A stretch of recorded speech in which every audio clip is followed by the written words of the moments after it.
Hey there, my name is Dr. Brad Stewart. I'm an audiologist based out of Dallas, Texas, former private practice owner, creator of the Patient First program, and I just wanted to put together a quick video to walk you through the structure of this program, tell you a little bit about what it is, who it's for, and how it can help you treat more patients who have hearing loss, how it can help you increase the profitability of your practice, and stop feeling like you need to compete on price. When we think about what's happening in the profession, right now is the most competitive and challenging time to be a private practice owner. There are so many competitive threats in the market. Right now, there's managed care third parties who are devaluing our services, right? They are creating this perception in the mind of consumers that hearing loss treatment simply comes down to buying a set of hearing aids, and if you can do that at a rebate, why wouldn't you, right? Big Box has been doing the same thing to us for a long time. Costco has been selling cheap premium hearing aids for a long time, and we've had to compete against that to varying degrees of success. I still have conversations with audiologists who are in their minds feeling like they need to compete with Costco because they're so cheap. Over-the-counter is kind of a question mark at this point. It feels like one of those scary unknowns. And then finally, the market as a whole, right? There's a lot of economic unrest, and these things cause people to be hesitant to make large purchase decisions and make big decisions in treating their hearing loss. I'm one of these weird audiologists that loves business. Business is like the heart and soul of what I enjoy.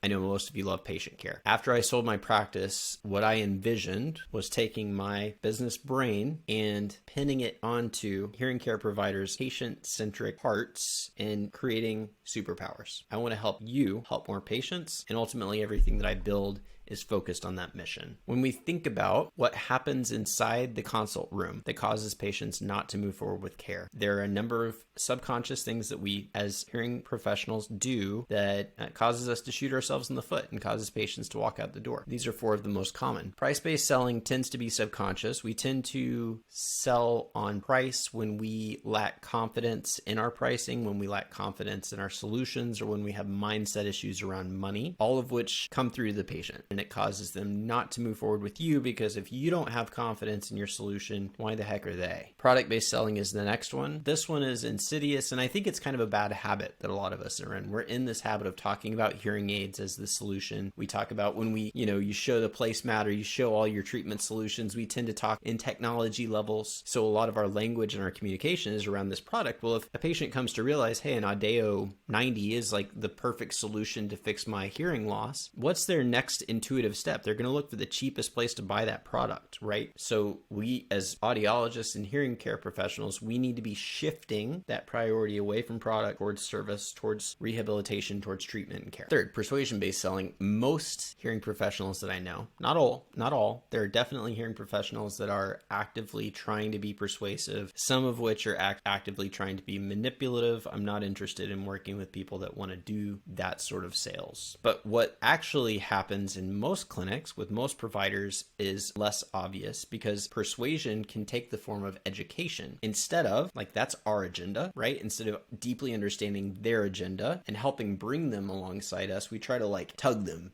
alongside us, right? It doesn't work and it undermines trust. Finally, prescriptive selling. This has been taught to me by multiple manufacturers, right? We're supposed to say, based on your hearing loss and your lifestyle needs, I strongly recommend optimal hearing aids. It's going to be the best solution for you. Might be true, by the way. That's okay. But that type of prescriptive selling doesn't work anymore, or maybe it works sometimes, but it's definitely going to backfire sometimes because patients have information parity. They're able to find the same information that we have, and they want to be involved in their care decisions. I can't tell you in my practice how many patients ended up purchasing hearing aids from me because they'd gone to one of my competitors and the competitor had given them one choice. And that's it. And they said, I am not interested in one choice. I want to be involved in my care. And they appreciated that I collaborated with them. So let's think about the old way versus the new way. The old way, which is kind of this persuasive expert model. I'm the expert. I know best. So my job is to give you the information you need so that you can agree with me, versus the new way, which is the trusted guide, which is I want to deeply understand and know where they're coming from, what their context is, so that I can help them find the solution that they're looking for, not the solution that I've predesigned determined they need. So the old way, educating on the importance of hearing treatment. The new way is understanding their goals and their ideal outcomes. The old way is convincing the patient that they should work with you versus asking them, why do they want to work with you? Why did you come to my clinic and not my 15 other competitors that are in the area? The old way is to make a strong recommendation. The new way is to come alongside them and discuss pros and cons of solutions and collaborate to find what works best. The old way is this kind of combative. I want to overcome your objection. Instead of understanding that all objections actually are just unanswered concerns. And so we just need to address those unanswered questions and concerns like a human. Results-wise, the old format can feel pushy and aggressive. The new format feels collaborative.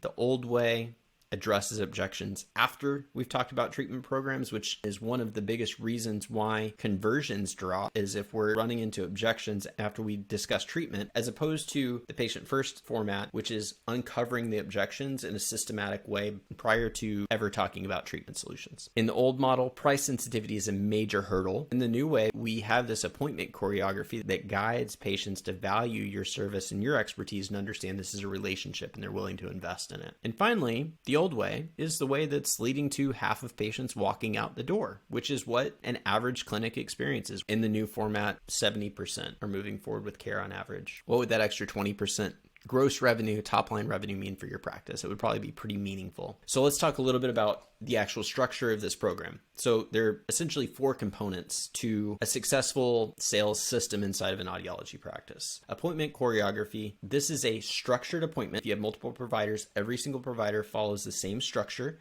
and the structure is designed to lower patient resistance, increase trust, increase buy-in, increase motivation. The second component is this trusted guide communication framework. This is your scripting. This is your frameworks that you use to address objections. It's the questions that are designed to be asked during the discovery process. So there are things that we do inside of our scripting that are designed to uncover objections, increase buy-in, commitment, trust, and alignment with our patients. Market of one treatment programs. Most audiology treatment programs look very similar, if not the same. It's the hearing aids, it's the service program, it's the warranty, right? And maybe some supplies. What we want to do is create treatment programs that are incomparable, that mean that you are the only clinic in your market that has this type of comprehensive treatment program. It feels proprietary, it feels unique to your practice, it's branded, and you're the only one that has it. So now you, through your treatment program, are decommoditized. And then finally, having somebody in your corner who's going to hold you accountable to doing what you said you're going to do, who's giving you guidance, who's giving you feedback, and who's helping you anytime you run into bottlenecks. So the structure of the program itself, we have recorded training, and each training is designed to be walked through sequentially. Some of them you'll do it and you'll be like, duh, no brainer, I already do that. You can move on to the next one. But some of them you'll run into it and you'll be like, whoa, I've never tried that before. When that happens, you need to practice it and get it embedded into your system before you move on to the next lesson. So that's just how it's designed and structured. Live coaching happens every couple of weeks where we are addressing any objections that you've run into this week, fine-tuning scripting. We are working through your treatment programs. So we're just creating clarity, trajectory, and commitments moving forward. And then finally, we have a private community. So inside of that private community, you get support from your peers who you can share, you can get feedback and ideas from. And then inside of that group, if you have questions for me, you can share those questions and I'll be able to answer them for you with either a text or a video follow-up. So you get unlimited asynchronous coaching for the entire time that you're inside the program. So from a high level, that's what we're doing inside the Patient First program. If this is something you'd like to learn more about for your practice, I'd encourage you to schedule a discovery call,